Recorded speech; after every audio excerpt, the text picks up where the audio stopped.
So I have an interesting subject to talk about today, and this is based off a Facebook post on the Facebook group NorCal No Harvesters, and the title of the post was something in regards to when is the best temperature to start fishing topwater. In Northern California, it gets real cold in the winter, starts warming up in the spring, and that's typically when the topwater bite starts to happen. If you live in the south, it may never go away from you. If you live up north, you got to definitely wait for ice off and it to really start warming up. So maybe it's considered like a June or July deal for you guys. I don't really know, but what I'm going to do is give you some information that'll help no matter where you live in the country or on the globe, if there's bass where you live for that matter. So what I want you to think of it as is there is kind of a magic temperature, but if I told you 55 to 58 degrees is typically where the topwater bite starts to get good, and you show up at a lake and it's 65 degrees and you throw topwater all day and you don't get a single bite, you could say, oh, Nick, you're wrong. And that's because I didn't give you a scientific approach to that answer. Does topwater fishing start to improve once that water temperature goes back over 58 degrees again? Yes, it does, if the opportunity is right, if the scenario's right on that lake. And what I mean by this is if there is no bait up shallow and maybe 1 or 2% of the overall population of bass in that lake are shallow, meaning less than 3 feet, you're fishing for a very, very small percentage of fish, and chances are maybe they picked a crawdad off the bottom and your opportunity wasn't good.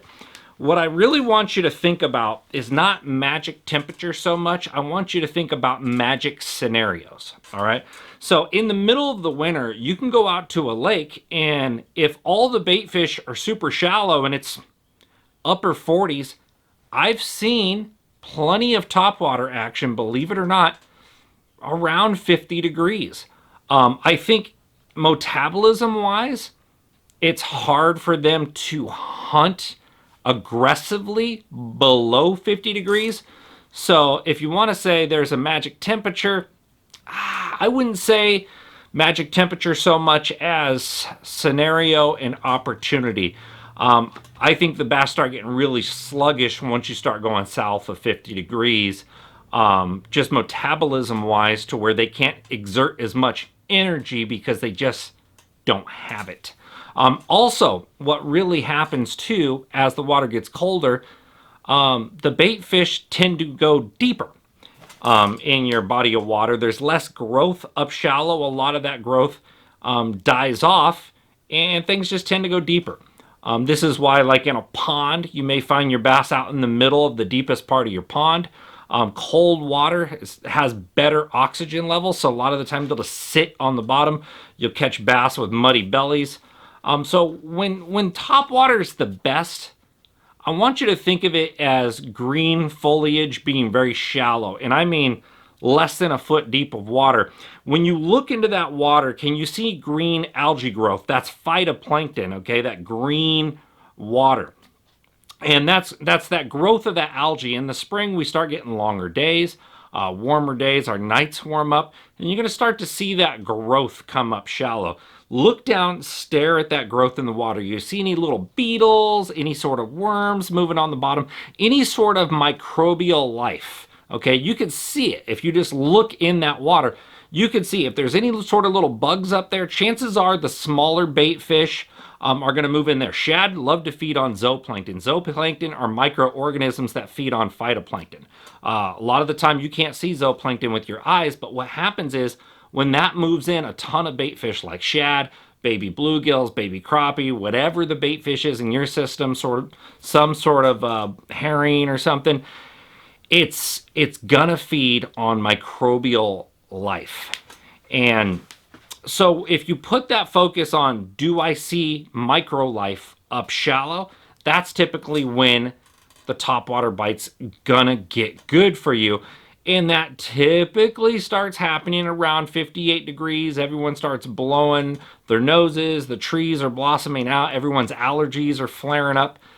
That's typically around the same time that you want to start looking shallow and trying topwater baits. Now, that doesn't mean all the bluegills that were in your pond are now going to run up shallow. There still may be great opportunities for them out deep. You could have premium 65-degree water temperature, a bunch of beautiful green foliage up there in the shallows, boat docks, and you're throwing up there and never get bit.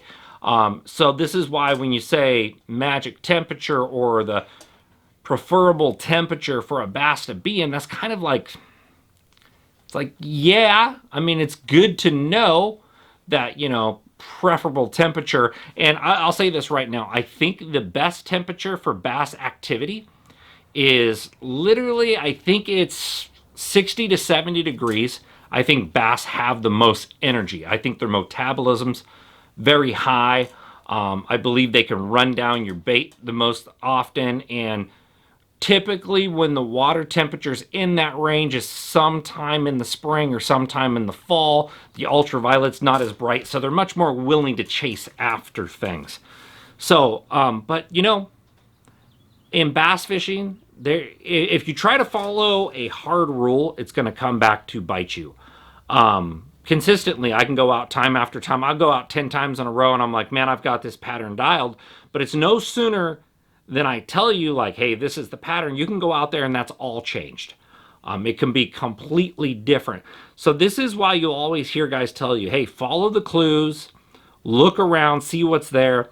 If there's green foliage in the water, it's producing photosynthesis from the sun. It's creating oxygen. If you see that microlife, chances are that microlife's being fed on by the bait fish that the bass are feeding on. So it's worth taking a shot up shallow, but that doesn't mean that the bass are up there eating topwater. Now, there's a complete contrary belief to this too, and I have seen this happen. I have been out in crystal clear bodies of water.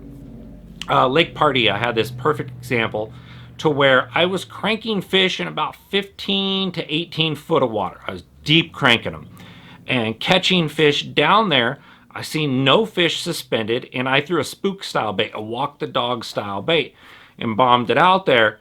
And I'm pulling fish up from 15 and 25 foot off the bottom to come eat my topwater.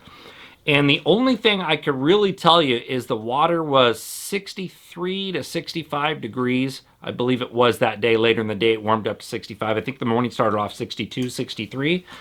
To where the temperature was right and those fish were willing to feed on what they can find. Maybe they didn't have an abundance of food on the bottom to where they were challenging each other for food up there and they seen that opportunity. And a walk the dog style bait draws fish from a longer distance for topwater versus a straight retrieve style bait. Whereas a straight retrieve style bait can be great if you're slipping through a target, or a popper style bait can also work really well in cold water as it can sit right next to a piece of structure or cover. Let's say it's a vertical bridge piling, a concrete wall, a big rock wall, a fast tapering point, and you can pop it and let it sit right there. And they may take their time to come get it if they're on their colder side and their metabolism's running a little bit slower, or in preferable temperature. Jeez, I couldn't even get that word out. And come up there and take their time and come get it. They may come blast it from 30 feet down. Also, I've noticed this same thing in the lakes to where I have some buddies that will throw big topwater baits all winter long. January, February, very cold water, upper 40s, big walk the dog style baits, punkers, big spook style baits. And they'll get 1 or 2 bites a day, and there'll be some giant largemouth. Remember, in the colder months, smallmouth and spotted bass will come up more likely than a largemouth bass whose metabolism's a little bit more sensitive to colder water. Northern strain largemouth is more similar to a spotted bass and smallmouth bass, but a Florida strain bass is much more sensitive to the colder water via, like, they don't want to run things down as much as they're colder. But I've seen giant Floridas come up and eat big topwaters in the dead of winter. Does that mean it's the best time to do it? Absolutely not. This is where the opportunity is so great at a big meal that they may not want to sit down there and eat, something that looks like a Ned rig crawling on the bottom, the occasional goby. they may be willing to exert that energy to go get that bigger meal because the opportunity was so great. Risk versus reward. And that has nothing to do with water temperature. It's has everything to do with Mother Nature. There's a lot of scenarios where we wouldn't normally do stuff like jumping into freezing cold water to help somebody out until the opportunity's there. Or if we're starving and we see that meal on the other side, we may do something dumb to acquire that meal, and that's just an instinctual reaction to do something like that. So if you have to ask what's the magic temperature, I'm going to say around 58 degrees. Once everybody's allergies start flaring up like crazy. But that does not mean there's a good topwater bite. And the same thing in the fall. If you don't have a lot of bait fish in your system, everybody says the fall's the best time for topwater. They may be feeding primarily on crawdads. And last time I checked, those crawdads aren't jumping around on the surface of the water. So you guys need to start thinking of things more scientifically and be aware that you need to roll with the punches. The best of the best guys out there, the guys fishing at the highest level, are always the best at rolling with the punches. They may go out there with an idea, but they also know that idea they have that day most likely could be wrong, and they are willing to adapt at any time. And think about this for yourself right now. You may have gone out and you said, okay, I know they're going to be doing this today, and they weren't doing that today. And then you change 4 or 5 hours throughout the day, or an hour before you got to go home, and you catch 5 or 6 good ones. And then as you're driving home in the truck, that you're like, oh man, dude, if I would have figured that out sooner, I would have smoked them. And the best of the best are quick to not ignore that instinctual thing that tells them to move forward, and they have more tools in the back of their mind to utilize that, and they recognize that scenario a little bit more often, to where when guys do say time on the water helps embed that thought process into your head that you're willing to adapt faster. So is time on the water a real thing? It absolutely is, because instinctually you'll recognize something. If you stand in a boxing ring with me and I'm throwing punches all day, 2 hours into the fight, you're going to recognize what my jab looks like, my cross looks like, my hook looks like a little better. And if you're in there with me every day, you're going to start predicting the movements on my shoulder snap, my level change. You're going to see this stuff sooner, and it's going to become more predictable to you. And instinctually in your brain, you're going to start to recognize these things. So does time on the water? Absolutely. It does help you recognize these moments. So I want you to think about this. 58 degrees, sure, but you want to see some life up shallow. Now, try topwater, try it. If it looks like, if you tell yourself, man, I could see a fish eating this, try it. A lot of the times I've seen nothing up there, and I told you this, I've seen nothing up there, and I've still caught them. They were just there looking for an opportunity. Maybe bait fish wasn't super prevalent out deep. Maybe it was difficult to find them. Maybe the bait fish moved out of that area of the lake they were in, and I've caught them on topwater.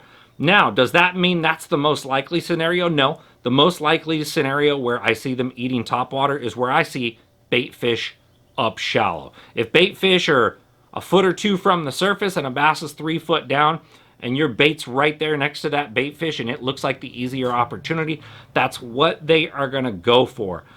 Remember, guys, I still think the best temperature for topwater, all right, in the spring, if you're first getting going, is anywhere from 58 to 65, depending on growth. Now, once again, that doesn't mean that they won't come up from deeper water, but the growth is a huge one. If they live shallow, if the food is shallow, chances are they're gonna eat shallow, or they're gonna eat forward instead of eating down. Versus if their metabolism is colder, below 50 degrees, typically they're gonna feed down, but they will still feed up if the opportunity is great enough. Hopefully this filled in some blanks for you guys. I want to talk more thorough on subjects with a more scientific approach, because I grew up probably like the 9 out of 10 people watching this video, to where I was reading certain things in Bassmasters. This lure this time of year, this lure this time of year, this lure for this scenario.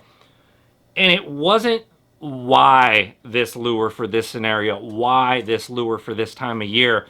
And so I want to focus much more on the science of each thing on this channel in a perspective that you're not going to normally hear. I want you to become more aware and better at everything. I may show you new baits from time to time, but this is not a what you need to go buy next. If I'm using a bait, yeah, it's been working great for that particular scenario, but I have no favorite bait. I have no best bait for this, because I'm smart enough to know that constantly changes. The fish are constantly evolving. They're moving. They're in a different body of water each time I go fish.